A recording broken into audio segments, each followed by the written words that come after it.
qui est bien dans cette façon de présenter l'Afrique, c'est que c'est différent de l'afro-pessimisme qu'on entendait il y a quelques années. On n'invente pas la poudre, mais c'est un phénomène cette présence de l'Afrique dans le monde, c'est un phénomène qui émerge depuis peut-être une dizaine d'années, où c'est la conscience de ce phénomène qui est nouvelle. Et je crois que ce qui a fortement contribué à ça, c'est la prise de conscience de la population africaine dans le monde en 2050.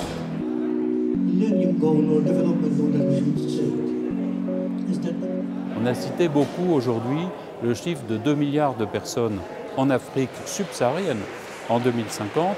C'est considérable. Et si on y ajoute que les pays les plus peuplés du monde seront en Afrique, le Nigeria en particulier, ça change totalement la donne et c'est en soi un facteur de croissance.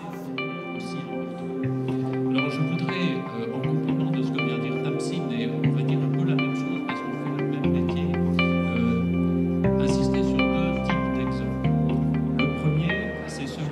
Le monde s'intéresse à l'Afrique, c'est-à-dire qu'il y a de très nombreux pays qui viennent investir en Afrique. On critique beaucoup les Chinois, les Turcs, les pays émergents quand ils viennent en Afrique et on a raison de le faire quand ils investissent de façon prédatrice. Mais enfin, ils investissent en Afrique, ils vendent en Afrique, donc ils parient sur l'Afrique.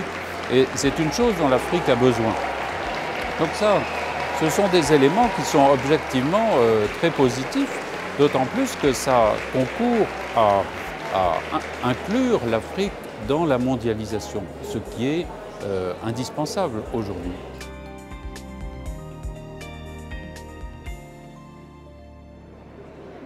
La question de la gouvernance et du rôle de l'État dans le développement du secteur privé est en effet une des composantes qui peut faire blocage.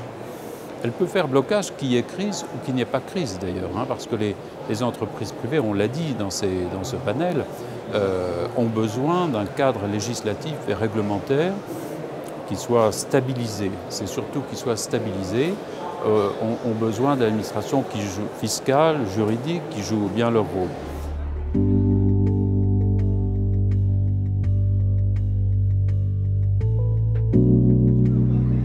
Il y a un autre type de confiance qui est nécessaire. Par exemple, le secteur privé a besoin que le secteur bancaire local ait confiance dans les PME et font confiance dans les investisseurs qui viennent investir en Afrique. Et cette confiance, elle ne vient pas tout seul et ça fait partie des actions que nous pouvons avoir de proposer aux banques de partager le risque avec elles pour les aider à venir financer. De proposer des fonds d'investissement qui viennent participer au capital des entreprises qui se créent. Prise de capital, avancer dans cette question. C'est vrai qu'il y a des crises politiques, elles ne vont pas s'arrêter définitivement du jour au lendemain.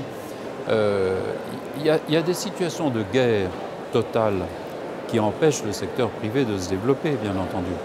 Mais vous savez, le secteur privé en Côte d'Ivoire, lui, il a montré une certaine résilience malgré tout. Et il a quand même survécu à des crises politiques qui ont été extrêmement graves et il a repris une activité malgré tout considérable.